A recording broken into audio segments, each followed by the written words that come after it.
So I always prefer to see your face if I can. I realize that some people have trouble with their cameras and stuff, but through Zoom, the only way to connect really is to be able to see people's face and have conversations. So if you can, please use your camera. We're just going to do some introductions because hopefully I will have a long relationship with you. So it's nice to get to know you. My name is Tina Andrews. I am a program coordinator, the director of our health initiatives here at the Parent Information Center. I've been a doula for many, many years. And I've been a childbirth doula and a postpartum doula in Delaware. And I am a student midwife right now, and just very passionate about birth, about providing resources for our family to have safe and beautiful births. So we'll talk about how, safety is the bare minimum. And I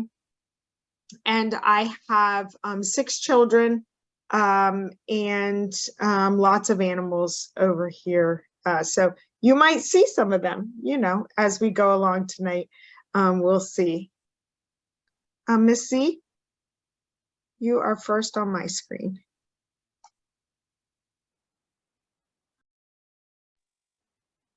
Me? Cian? Oh, no, Miss Z, Zanetta. Z, okay. I'm sorry, I'm trying to make a sandwich. I didn't eat all day today and I just want to eat. So I'm not going to eat on camera. No, that's fine. So tell us about you.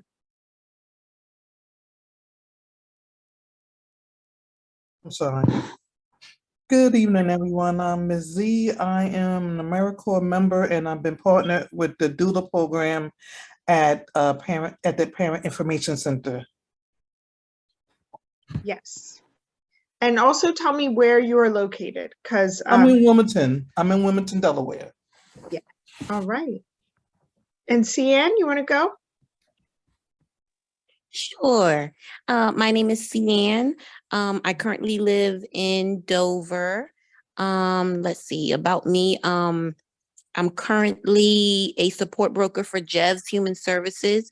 So I work with a vulnerable population. And also I have one child. He's 17. All right.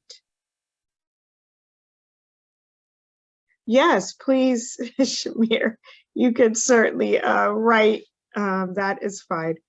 Rashida? Hi, y'all. I sound very sorry. I am just finishing a workout, so I'm sorry for the way I look. I am a full-time physical therapist. That's my training. But I recently was certified as a doula back in January, I believe it was, because I wanted to be able to provide a service to my community and to fix some of the health disparities. So I wanted to provide that service, and I was looking for something to be able to give back to my community in that type of way. And I live in Camden currently. Okay, good. Jordan? And Rashida, you look fabulous. I wish I looked so great after a workout, but I don't. Jordan?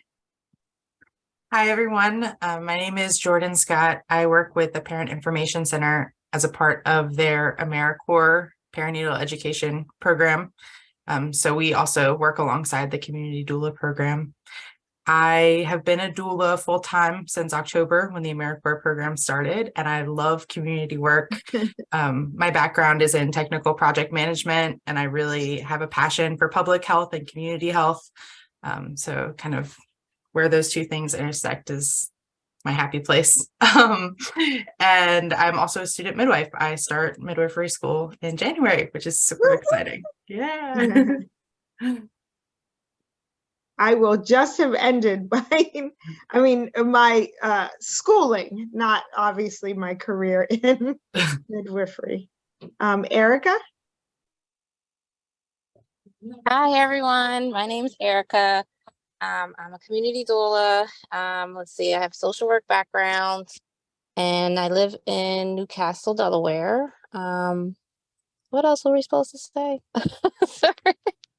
Whatever you want. Yeah, I mean, that's it. I'm happy to be here and see everybody. And And that's it. I'll Erica stop. is getting ready to do one of our webinars. Yes, Exciting. me and Jordan. Yes. Yes. Next Wednesday, the 17th. So log in. Yes, spread the word. Yes, everybody come. And then Shamir, she wrote that she lives in Wilmington. She's the mother of one teenager, and she also works with our PIC AmeriCorps program as a community doula. So, and so there is a wide range of people here tonight. I see Ranisha, is that how you say your name, has joined us? Yes, That's good. Will you introduce yourself, please? yes, please. Yes, I'm Ronisha Bacon. Sorry for joining late. I was at work and had to switch computers over. So not sure what I need to say about myself, but Just where are you from and why are you involved in birth work?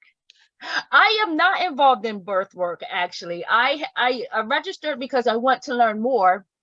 I'm extremely interested in the program and becoming a doula. So I went ahead and registered.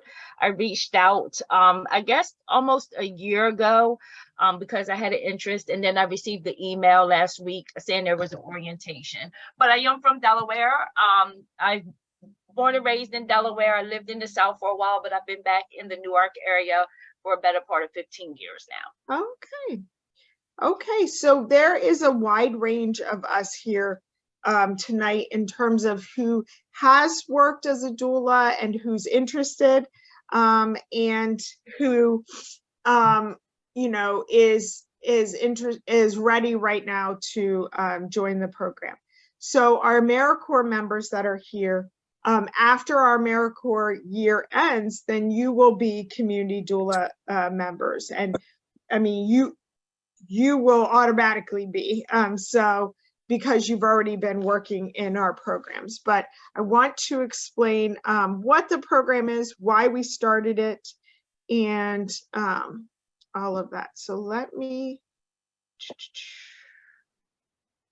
pull it up, my nice little PowerPoint. Thank you.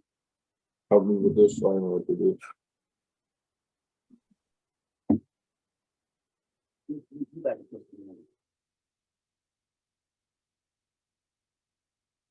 Okay.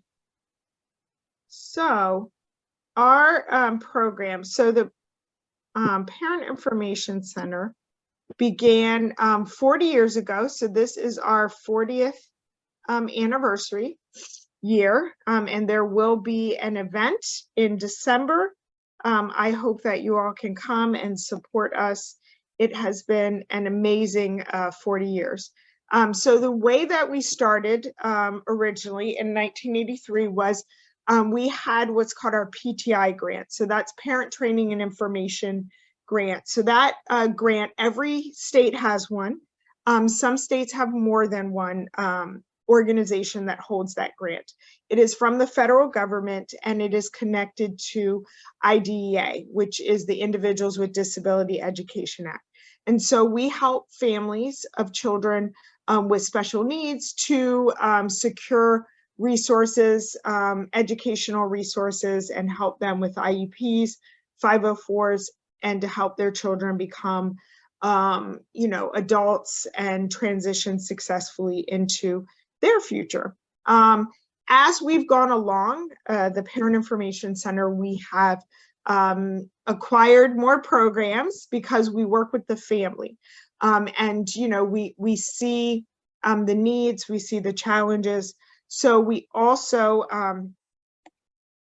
have expanded into all of these other programs. So we have what's called the Family to Family Health Center, which helps families with children with special needs. So we call them SHIN families, children and youth with special healthcare needs and with Medicaid and with medical questions and that transition from pediatric to adult healthcare when you are in a SHIN family. So, you know, we do that. We have a surrogate parent program. So there are a lot of children in Delaware, unfortunately, who have no one to advocate for them at IEPs and in educational situations. And so these surrogate parents, they come in, they learn about the child, they learn about their education needs, and then they will sit and advocate for them at in educational meetings. And then we started our Family Shade program. We acquired Family Shade. So Family Shade also works with children and youth with special healthcare needs, and it is for organizations. So we help families and organizations connect, and organizations to be able to build their programs and to better connect with families of children and youth with special healthcare needs. And so 2.5 years ago, I have been with PIC.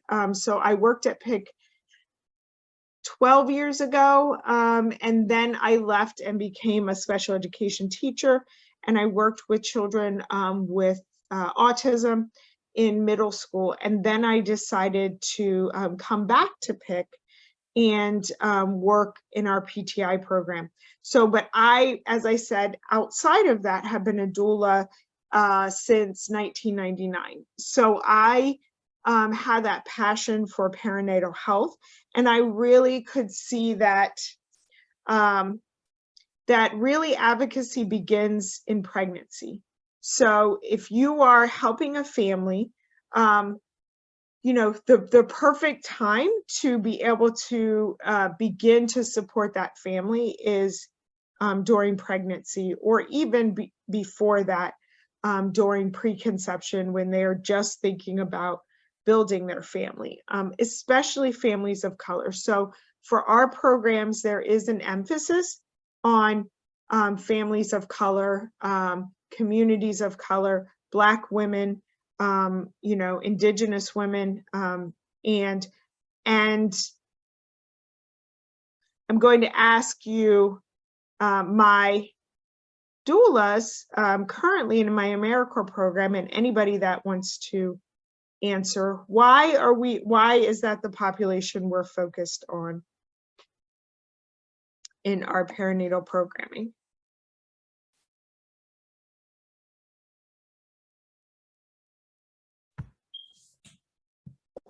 Well, this is Ms. Z. It's been documented that middle class and upper middle class Black women have actually been suffering from fatalities from just giving birth, more so than poor white and Latino and poor Black women. So they are, they have the higher percentages right now. Okay, yes, thank you. Yeah, Jordan, just call it out. You don't have to raise your hand. We're a small enough group. Okay. For me, it makes me think that when you can come alongside and lift up people who are treated the worst by the system, it improves the system for everyone who interacts with it. It improves the system for everyone. So we are not saying in our programming and in our programs that we don't want equitable, patient-centered, you know, responsive care for everyone, because we do. We want it for white women and, you know, Native American and Indigenous women and birthing people. But what we're saying is, what we know, what our statistics show, and what we can see anecdotally every day in real life, is that Black women are treated the worst, have the worst health outcomes, and that is regardless of their income, their educational status, and as Ms. Z pointed out, sometimes it's actually worse. So, you know, for us, if you can improve birth, for those that are, you know, suffering the most, you will improve it for everyone. You will improve it for everyone. Unlike if you're focused on those populations that sometimes experience, you know, discrimination, you know, negative behavior, you know, because let's be real, women in general face a lot of challenges, you know, misogyny and violence and harm. And so, you know, never would we say, or I would say, and our programs definitely don't, that those women do not deserve or should not have supporters and champions and people, you know, fighting for also their right. But what we're saying is that if you focus on the most vulnerable populations, then you open doors and you make it safer for everyone. And in Delaware, you know, we have very clear information about which populations, which zip codes are the most vulnerable here. And so that's where we're going to focus. But our goal, just sit down. But our goal is that everybody has an amazing birth in Delaware. And, you know, I was at AMCHIP, which is the Association for Maternal Health, for maternal and child health programs this last week. And, you know, it was amazing. And what I heard was that, you know, there are changes being made. It's just not happening fast enough. And it's not happening comprehensive enough. And so, you know, that's where we come in. Doulas are not the answer, you know. And we've been seeing, you might have seen, hopefully you've seen news articles and read things and discussions about doulas and how beneficial they are, and they are. And that is what we promote, obviously. But the problem with that is that we're not also seeing other changes happening in the healthcare system to really support doulas, to really change some of these policies that make doulas necessary. And without that change, nothing is going to happen, because doulas cannot, we have no responsibilities for the medical care that's happening to the family. We have no decision-making power. What we can do is help the family advocate and support them and make the experience a little better. But if your provider is not providing you with good quality care, and if you are not allowed to make decisions that are beneficial for you, then we're still going to have the deaths, then we're still going to have the disparities, you know, that we've seen. So PIC, we started assisting families, like I said, 40 years ago. And we've imparted information, education, and support to over 90,000 families in Delaware to date. So this is our mission. Our mission changed maybe, I think 2 years ago. So it now is to improve health and educational outcomes for children and youth by empowering them, their families, and the professionals who serve them. And so that's us. And some of us have children with special healthcare needs. We also work in the health sector. So we work as doulas, or we work as breastfeeding peer consultants, or we work in, you know, teacher. We work in many different capacities. And so you might hit all these categories, right? And that's beautiful. We want your voice and we want you to be involved with all of these programs. So why prenatal support? Why did we feel like this was important enough to really put time and effort into it here in Delaware? Well, prenatal support, as my doulas know, and hopefully everyone, improves childbirth outcomes, okay? It increases care quality, and it also holds the potential to achieve cost savings. So where would those cost savings come in? Cesarean reductions. Cesarean reductions, what else? Neonatal Where are you care, seeing costs? What'd you say, Missy? neonatal expenses. Okay, neonatal, so if your child is born preterm, right? What else?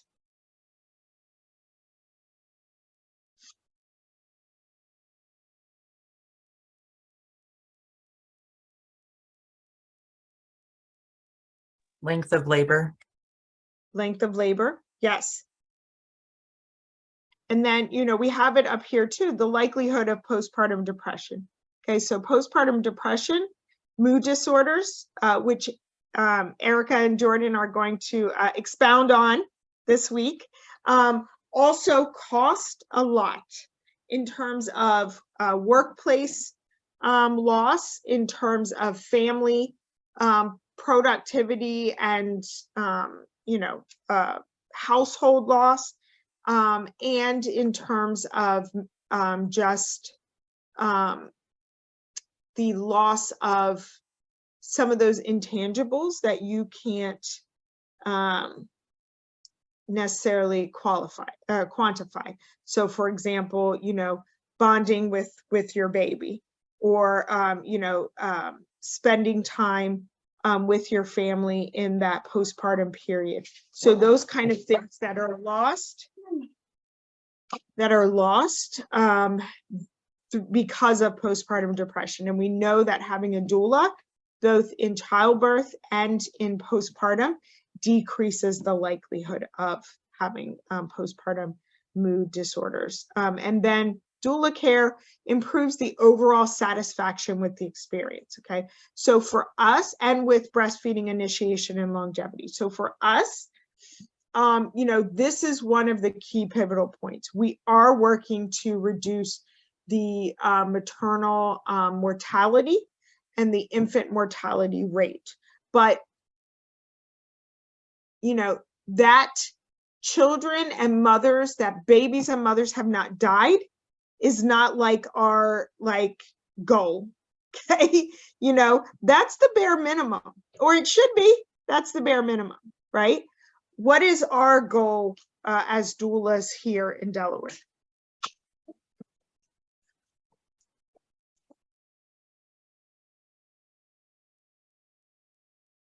But Erica, Shamir, what's our goal as doulas? What are we trying to achieve? We definitely want to educate, you know, our moms to be advocates for themselves. Yes.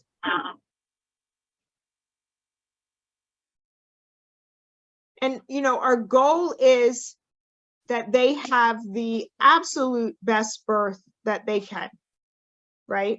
That they have a satisfying birth. Does that mean that it doesn't end in C-section? No. Some people have C-sections and have amazing birth experiences. Does it mean that they birth without pain relief or an epidural? No, right? It means that they have the best birth for them. That if you ask them to describe their birth experience, they would not describe trauma, right? That they would be able to identify that they felt like they had control, that they felt like their needs were listened to, and that they birthed in a way that was beneficial for them and their child. So, you know, that's the ultimate achievement. Not that they didn't die, you know, and it makes me so angry that in this country, we're so focused, you know, because there are such high numbers, and it's alarming. But like, that minimum goal is the bare minimum. You know, we should be looking to make sure that birth is an amazing experience for our families. And so that, you know, is our goal. And Shamir said to educate and improve birth outcomes. Yes. And if you educate a family, in the first time they're having a baby, then you are educating them for each successive pregnancy, right? And not only are you educating them in pregnancy and delivery, but you're educating them on how to advocate for other things in their life and their child's life, okay? Because those skills are transferable. You know, so when they need to advocate for a therapist for their child who cannot roll over, then they have those skills and they have that support network, right?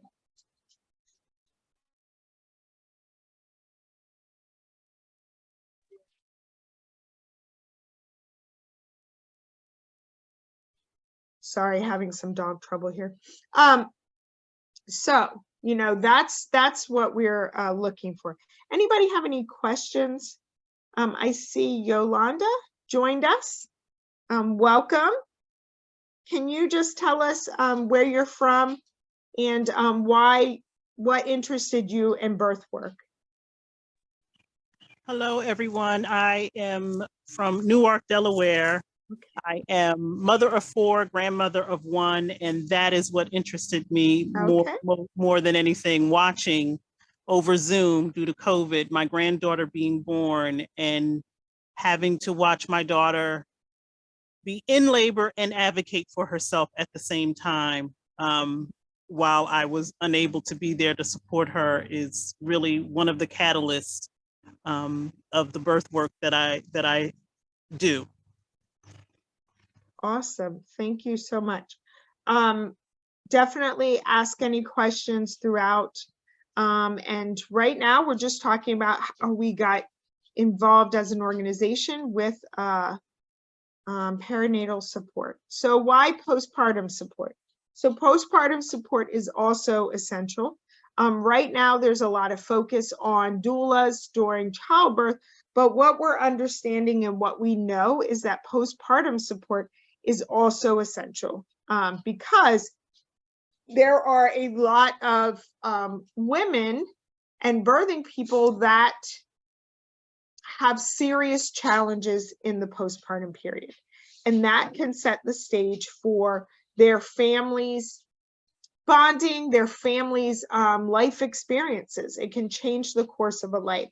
And so what we're looking at in the postpartum and what we support is decreasing fatigue, tiredness, and pain, increasing the rates of breastfeeding initiation and longevity, improving that parent-child attachment and bonding, decreasing, as we talked about, postpartum depression, loneliness, and anxiety, and then increasing parent advocacy and providing families with medical and mental health resources for themselves and their children, okay? And in Delaware, this is a challenge because there are very few resources and it depends on the family because it does depend on what insurance you have, how quickly you're going to be able to access mental health resources, and if you trust those mental health providers, okay? So, but our doulas are trained, our AmeriCorps ones, and have connections with some of Delaware's facilitators for some mental health programs. And, you know, we work tirelessly to make sure that our families are connected after birth as well. So our community program is a program that is funded through Healthy Women, Healthy Babies, okay, which is part of our maternal health, our Title V grant in Delaware. So we have money through that. And so what we are aiming to do through that grant is to raise awareness about the benefits and availability of community doulas. We're training a cohort of parents and community members in childbirth and postpartum doula work. We are providing parents and community members with opportunities in parent and family leadership and advocacy. So as I said, not just in the perinatal realm, but this should cross over into other areas of advocacy for families and for you. So hopefully you as a doula can gain these skills to help facilitate this process for families. And it should be transferable to helping families in other areas as well, okay? So not just in the perinatal space. And then referring parents to perinatal support services that are available in and appropriate for underserved communities and those facing linguistic and cultural barriers, okay? So in Delaware, those are our most vulnerable communities. We see a lot of poverty. We see a lot of families that are dealing with substance use disorder. And we see a lot of families that are dealing with linguistic and cultural barriers. And so, you know, those are kind of our areas of focus. As I said, focus on those families, and then you will improve it for all families in the state. So here's some of our past webinars. So we do, so what's included in our community doula program is that we have education and community support for our doulas and for pregnant and parenting families in the state. So we have a webinar, a perinatal webinar every month. Some months we have more than one. This month, we're going to be talking about perinatal mood disorders, and we're going to be talking about breastfeeding. We also have a book club. So every month we focus on a different book, and we come together and we talk about it. You do not have to have read the book. It is recommended, but you do not, because we have a broader discussion. So for example, this month we are talking about Kimberly Seals-Allaire's book, The Big Letdown, which talks about breastfeeding. It talks about Black breastfeeding throughout history. It talks about the financial machinations and, really the deep, dark parts about the breastfeeding industry. I love Kimberly Seals. I got to meet her at the AmChip conference. I'm telling you, I was fangirling. I wish I had brought my book. I would have had her sign it. But she was talking, she did a whole session on Black joy in birthing, and it was amazing. And it really reminded me that, because like I, and a lot of you focus a lot on the disparities, because we are working to try to change that. But what we also need to focus on is the joy in Black birth and in birth. There is so much joy. We don't see that. We don't see that in the media. We don't see that in our conversations. We don't see that in our social media posts.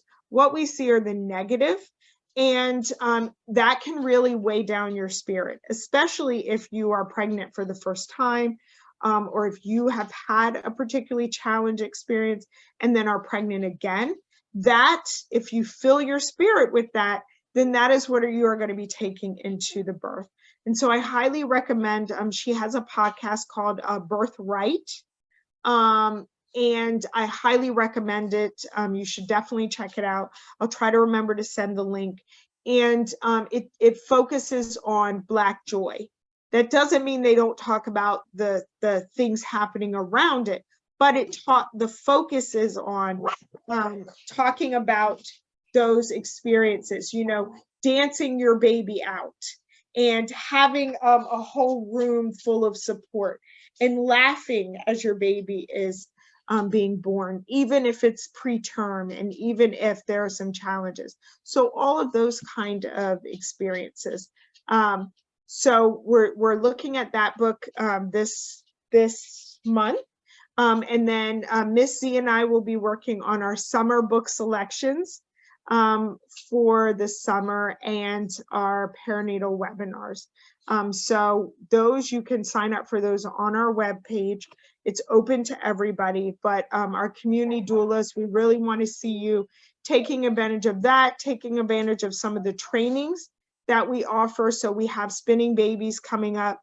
It took a while, but we are very proud that we're one of the only workshops in the region for spinning babies this year. And so that's happening on May 19th and 20th. And, you know, so periodically we offer different in-person workshops, we offer different webinars and programs for our doulas, for everybody in the perinatal space in Delaware, and for our parents and pregnant women or people. So when we say women, we mean people. So, you know, it's just that old school way that I communicate it. But if you know me, you know that I am very open to people being their authentic selves. And so, you know, it definitely includes everybody that it can. So I never would want language to be a barrier for anybody to access our resources or feel comfortable. We are not going to discriminate. We are not. So, you know, it is a safe space for LGBTQ. It is a safe space for trans, you know, and if you as a doula are not comfortable working in those spaces, I completely understand. We obviously do not endorse any hate, any, you know, discrimination, but you as a doula can say who you are comfortable working with and who you are not. And that is fine. You know, we will just match you with somebody who you feel comfortable with, and vice versa. If a client says, you know, they met you and for some reason they don't feel comfortable, that is fine, you know, because they should have someone that they feel comfortable with in that birthing space. It is very vulnerable. And sometimes people can't articulate why they just don't mesh with a certain doula. They just feel it. And you know, so we work in all those spaces to make a good match. Okay, so this is just a little thing about what a doula is. So for some of you, it's going to be definitely review, but I always like watching it, and it just reminds me, and they are, I believe, in DC, but it just, you know, makes me feel good and reminds me of why we do what we do. So let me set this up.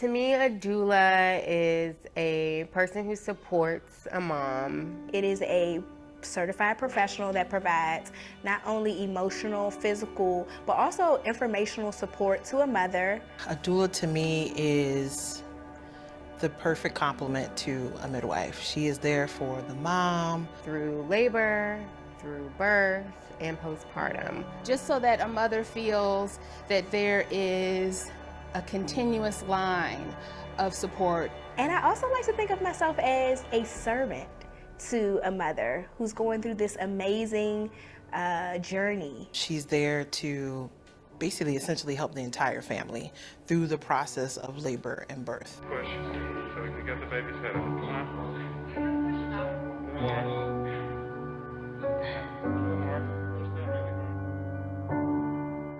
The actual term doula is a Greek term, which meant like handmaiden or servant, because there was typically a servant in the household who helped to attend births. So that's kind of where that term initially came from. And then it got picked up again, like in the late 60s, early 70s, to specifically talk about women who helped women during birth.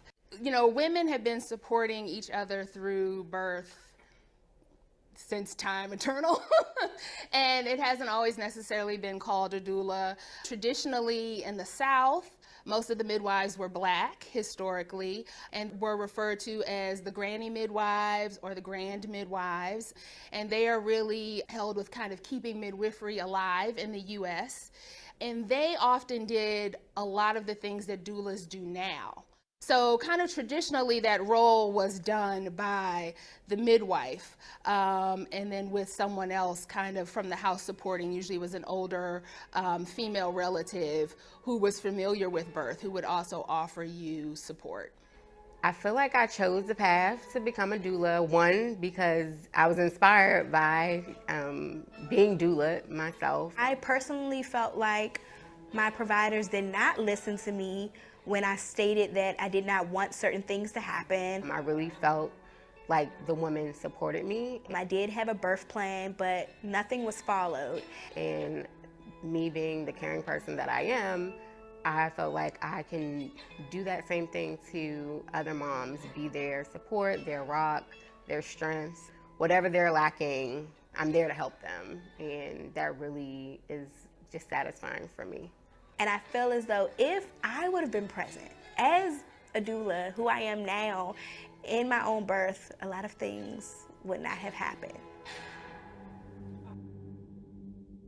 Talk about health disparities. We can separate out birth disparities and really focus on looking at African American women, especially in the U.S., who have infant mortality rates double than Caucasian women in this country. In D.C. alone, Ward 8 has double the amount. And actually, what's even ironically even more interesting is that if you look at wards 1 and 2 that are predominantly white, their infant mortality is 0.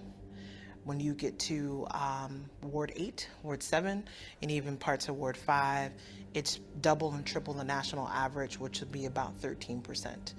There are a lot of different things that I feel like we are doing as a profession in midwifery and also birth workers, doulas, to try to work on some of those health outcomes. I think having providers of color is massive. I think taking care of this population, they want to see people that look like them. I think another aspect is having doulas of color who understand more of the aspects of the culture of taking care of this population that's predominantly African American. With that conversation, we're developing more culturally appropriate interventions. And what we know is we have moms that are very stressed and they need different levels of support, and most of the time more intimate support. So that's where doulas and midwifery come in to combat that. And then this hand maybe should be like this. Yeah, and you just want to make sure that the baby's really facing you and not facing up. Yeah. Okay.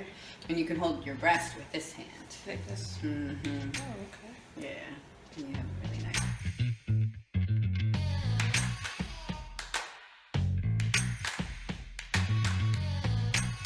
As a doula, I am there for you every step of the way. Every rest point, I'm handing you water, and I'm telling you, you can do this, you can do it, you were made for this.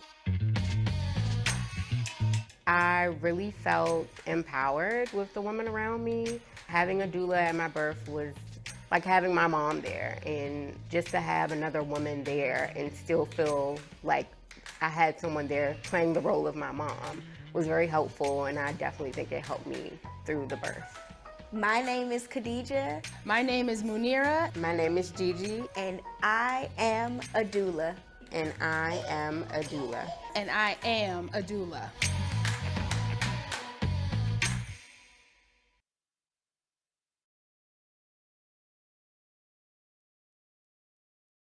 That always makes me feel good. So what did you think of that video and just kind of their perception of what a doula does? Did you agree with it, or are there things you would add or change?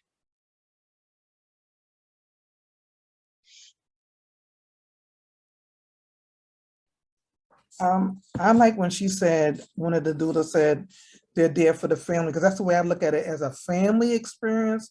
I don't just say it's a woman's experience, it's a family experience. Because even if it's just that woman and that newborn child, that is a family.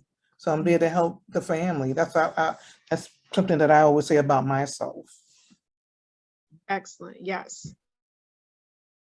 And even the babies, we now know through science and what we've learned that they are absorbing everything that's happening. The stress, the joy, all of those translate into hormones and are affecting the baby.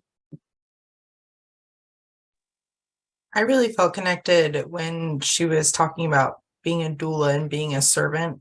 I feel like coming to doula work most everyone who does has that heart of service and wanting to give back to their community and serve the person in front of them and the family in front of them. And that's the part that I connect with the most. Excellent. And yes, we also have, so there are some people that view being a doula as a very spiritual relationship. So for some, it is grounded in their religious and spiritual traditions. Others come with a focus on the connection to earth, herbs, history. So to me, it's just fascinating how each of us can connect to our clients and to the work in a different way. And yet we can all bring something that makes it better, makes it unique, and really helps that family to, blossom.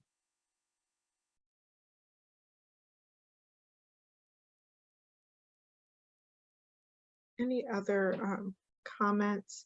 I see Yolanda inspiring. Yes, it was. To me, I watch it every once in a while, and it's just inspiring. And then also, I listen to a lot of podcasts that talk about it. And as you explore, if you have never done doula work, it is, being a part of that experience is amazing. It's even hard to describe. And I think that's why a lot of us do it, because it is hard work. I'm not gonna lie. It's hard work. It can be exhausting.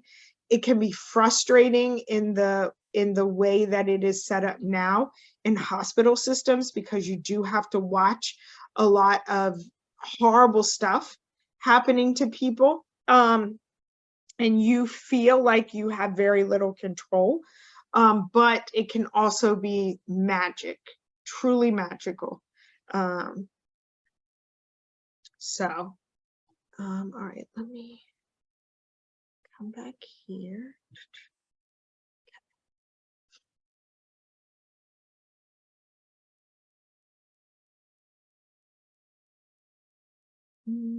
Okay, so,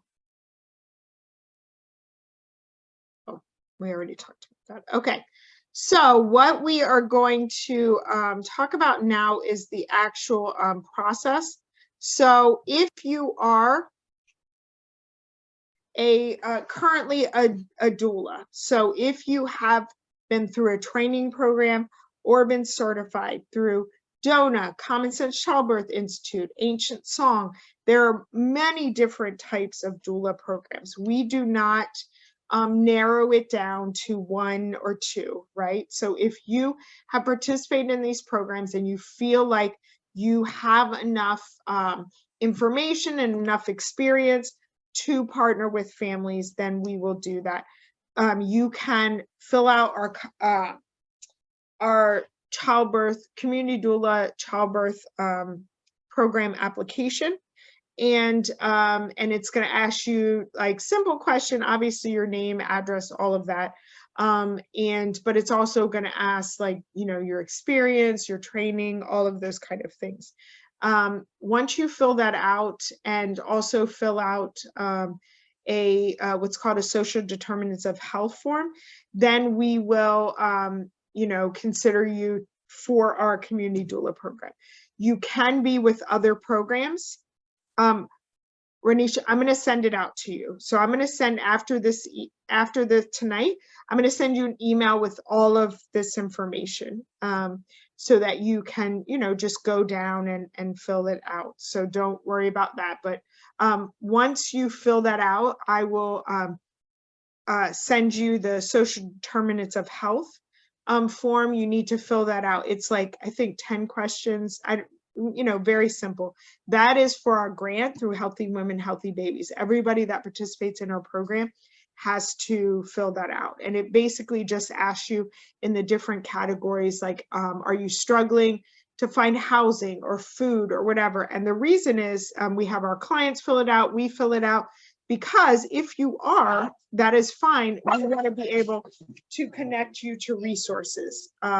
And so that's the purpose of the social determinants of health. It doesn't get shared with anybody else. But if you identify an area on there, then we will connect you with a program or a community health worker or something that will hopefully help you alleviate that problem, okay?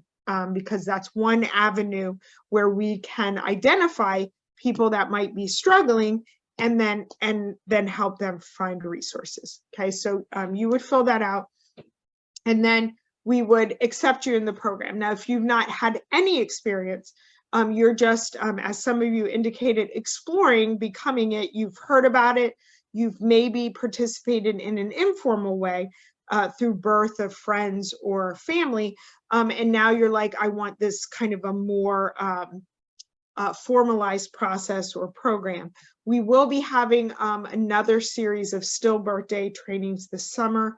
And then we're hoping to have another certification program in the fall. So our certification programs primarily are stillbirth day, which focuses on childbirth doula certification, but also stillbirth, loss, and miscarriage support.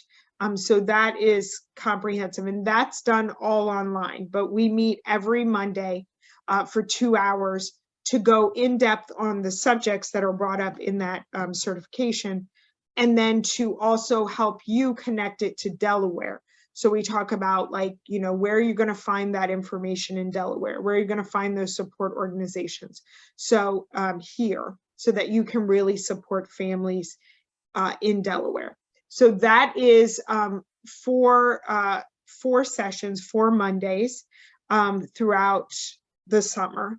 And then you would go online and finish the pieces to that certification. So you would have to do a community map. You have to read 2 books, which we are going to have the book club this summer. So hopefully you would, you know, choose those, but you could choose whatever books you want. And then I think those are the 2 pieces, the community map, the books, and then you have a quiz at the end of each module in stillbirth day. And then once you finish that, you send it off and you become certified as a stillbirth day doula. And in the fall, we're hoping to offer either DONA or Childbirth Common Sense Childbirth Institute, which is a comprehensive perinatal educator certification.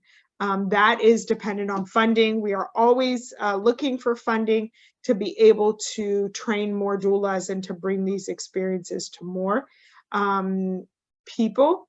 But you also can look, I mean, there are a million different programs. So if you already have one that you are interested in, you can do that and then come back and apply for the community doula program. If you are part of other programs in Delaware, so in the northern county, it is Black Mothers in Power has a community doula program. In the center of our state, our Erica Allen has the Central Delaware Perinatal Educator Community Doula program. We work collaboratively with these, so it doesn't, you can be a member of both. So that doesn't, you know, it doesn't stop you from, and I would encourage you to, right, to be part of all programs that support birth, and especially birth in the Black and Brown communities in Delaware. So, you know, if you already are a member, what we're asking is that to get on our active list, you just let me know if you are ready to be matched with clients, you know, your kind of time frame. So if you're going on vacation, or if, you know, there's a time where you cannot, I would need to know that because we are getting a lot of calls in right now. We are doing a lot of matching. The way that we do it is that we match you in a pair. So we have 2 doulas. Usually I try to put someone that is less experienced or that wants to learn with somebody that has a little bit more experience, but it really depends on the area of the state. Because, for example, in Sussex County, we don't have as many doulas as we do in Newcastle County and in Kent. And so, you know, it depends on that. It also depends on the family, because they might say, I want somebody that has experience working with gestational diabetes. And I might have 1 or 2 doulas that are both experienced that have that. So I might put them together. But the purpose is that you're always going to have somebody else that is a part of that relationship between you and the client. And that's for your safety, and also because birth work can be traumatizing. So you should have somebody that you can talk about these experiences with, that you can share this with, and that can also serve as your backup. So when you're assigned, usually there is one person that will be identified as kind of the lead doula. And they will be the one that is responsible for setting up the prenatals, the postpartums. But your doula partner should go to at least one prenatal to meet the family, so that the family is comfortable with both of you, okay? That doula, that partner doula, is also included on all communication. So emails, texts, everything, because they might have to use that information if they end up, you know, supporting the family without you there, okay? If you are supporting a family for 12 hours and you need to tap out for whatever reason, that is the person that you would call first, okay? So they would act as your relief as well. And we have a stipend program that provides $450 per birth. It is not a lot, and it is not the amount that as a professional doula, as a doula out there in the community, you would charge. Now, some community doulas do charge a sliding scale, you know, and everything. But the purpose of this stipend program is we want to serve families that can't afford doulas, that need doula support. And we want our doulas to be there, but we recognize that you need gas, you need support, you know, to help with childcare, you need money, etc. So the stipend is not a, you know, dollar for dollar match for what you would be charging, say, as an independent doula. But hopefully it'll help you still be able to do this and to provide births in the community.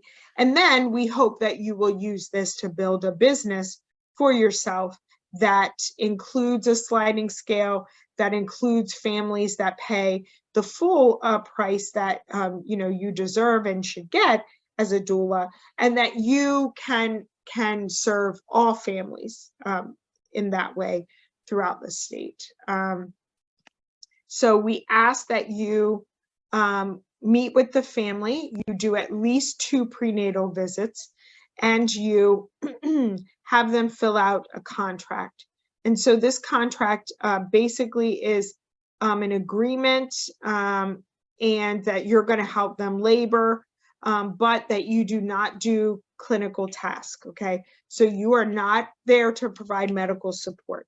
You provide support, emotional, physical comfort, and advocacy, okay? But even in the advocacy, you are giving them the skills to advocate. You are not the one that is advocating for the family, okay? And in our trainings and in the certification programs, hopefully that is clear, that, you know, it is the family that is advocating and you are showing them how to do that, okay? So this kind of goes through all of that and the expectations, okay? And you would sign that as well as the family. One of those visits should be talking specifically about comfort measures and include the family team. So whoever's going to be at the birth or is planning to be at the birth, and you talking about how they can support their family member and friend, okay? So while you are there to provide support, you do not have to be the only one that is providing support, okay? So even our doulas with disabilities, even our doulas that cannot do hip squeezes for 9 hours of a birth, that is fine, okay? Your responsibility then would be to show the family that is supporting them how to do that and make sure that someone is providing that support, okay?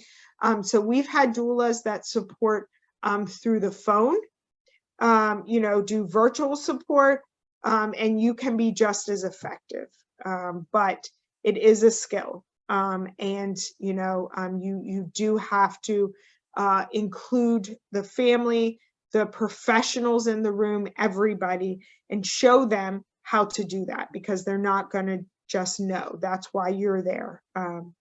And then you're going to have an evaluation. So once the family does give birth, you're going to have them fill out an evaluation. You are going to provide an account of what happened. This can be in writing, a paragraph. You can record a video. I don't care what it looks like, but we need an account of how the birth went. What happened? How did you support them? You know, was it successful in your eyes? Or, you know, were there challenges? So, you know, I just had a doula who had some challenges at her last birth. And, you know, we talked through it. Those are the experiences that we need to hear. We need to have that in writing, or we need to have that in video. And you can make it anonymous, right, to the family. We're not publicizing their name, their particular details, but we need to be able to share that with throughout the community, because people don't understand why it's important to have a doula unless you tell them, unless you tell the stories. And families are not always comfortable with sharing that. They're comfortable with you sharing it, but they have been traumatized in some cases. So they don't want to relive that, okay? So you know, put it together. You know, we attended this birth, 8 hours. This is what happened, that's what happened. But, you know, making it anonymous so that you're protecting the people involved. And remembering that we are not also the judge and jury of the medical system either. You are looking at what happened from your perspective, also from the perspective of the your client. You know, so at the postpartum visit, so you should do 2 postpartum visits. At the first one, you should just review the birth. You know, how do they feel like it went? What do they remember? You know, do they feel satisfied? Or is there some elements that, you know, they wish could have been changed? Help them through that. You can even write that down for them, because that is very useful. They're not going to remember that information. They're seeing it through hormones and like chaos sometimes, and you have that clear-eyed perspective. So, you know, I would highly encourage you after birth to write down from your perspective what happened for them, so that they can have that as part of the history of that birth. Also, if you are doing a donor certification, they will ask you for some of that information, or they used to. I know the application process has changed, so they might not ask for as much detail as previously, but it's a good idea anyway to have some kind of record of what you saw, you know, the little things that happen that the family might appreciate knowing. You know, the baby was born in call, or the baby was born laughing, or that, you know, whatever, those little details that they might not remember that you can share with them. Also, we do have a picture video release. So if they want you to, you know, you can take pictures, you can, you know, whatever, but you have to get the release, okay? Because we're not sharing, and in no instances should you be sharing images of the baby or children in your social media or anywhere. So, you know, if you can get the baby feet, or you can get the baby's back as mom or dad is holding the baby, or whatever, but we do not endorse, even with the consent of the parent, pictures of the faces of children or babies, because they can be easily used and exploited. And we want to be no part of that, right? And then you're going to submit this information, and we're going to, write a check for you. When you fill out your application, I send you a W-9. You need to fill this W-9 out in order to get paid. So the address that's on your W-9, all of that information is what is used by our accountant to send your stipend check. You can also provide up to 10 postpartum hours to the families that you serve. So if they, you've helped them, they had their baby and they're having trouble latching, and they need you to come back for a few hours to show them, or they're not sleeping well, and they need somebody to come for a few hours, and you have the time and you are amenable to that, you can sign up for 10 hours. You do not have to. So that is your choice.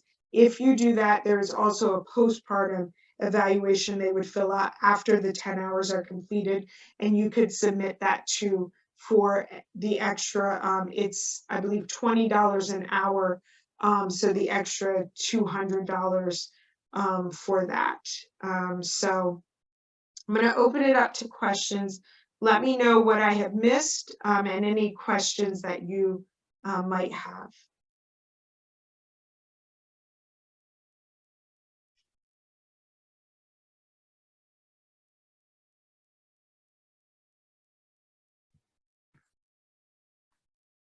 Good evening, it's Ms. Z again. On a personal level, I feel my strength is more on postpartum. So does the agency do partial doula services? Like, for say, if we have a mother who comes to you and says, I already have my baby, I'm just having problems getting sleep, helping the baby, help me breastfeed the baby. Do y'all offer partial service like that? We have not, but we would consider it. Okay. So if you had somebody, so we're always going to be responsive to the family's needs. So if you have somebody in that situation, definitely, bring it up and we can work it out, because we want to support families. And this is all contingent on our funding. So we have funding through the summer of 2024 for this program. And we continue every day to look for funding. But like everything, if we had 200 births in the next, 4 months, we would exhaust our funding. And so we would have to say at that point that we could still provide the educational pieces, but we could not provide the stipend. But we would let you guys know at this point, there is money set aside. There is for both the education piece and the support pieces, the stipend. And we're always looking for ways to expand that and to continue, the program, because it's very valuable. We've had our families say that their doula support was invaluable, and really changed the course of their birth and how they perceived it. And that's what we want. But we are a nonprofit, so we will have our 40th anniversary. We do fundraising. If you know of people that would contribute, always tell them about the program and what we're doing here, because this is the only way that we can help support birth and doulas that are building businesses in the state right now. Thanks, because I know that sleep deprivation, along with trying to nurse, especially if you're a first-time mother, it is overwhelming. It's overwhelming, yeah. Which is why we include the 10 hours. We wish it could be more than 10 hours, but 10 hours at least, hopefully will get the family some sleep and some support in that really critical, like in the cluster feeding. If you're breastfeeding, at the beginning, those generally are the days which are endless and really difficult for our families. So we're going to wrap up. We are about we're about 15 minutes over, but I'm going to send you out an email with all of this information and the links. Also, please do sign up for our perinatal webinars, which are coming up on the 17th and the 24th. You can go to pickupdel.org, and let me put up the poll. So we do a pre-poll and then we do a post one. It is the same questions because we want to see if your knowledge has changed. So I'm going to put up the post one. Please take just a second to answer that as well. I'm going to send out the email. Oh, and yes, go to pickupdel.org. Let me put it in the chat and sign up for our upcoming programs. Also, if you have children with special health care needs, you work with children, we have many other programs that might be interesting for you. And we highly encourage you to sign up, and we would love to see you there.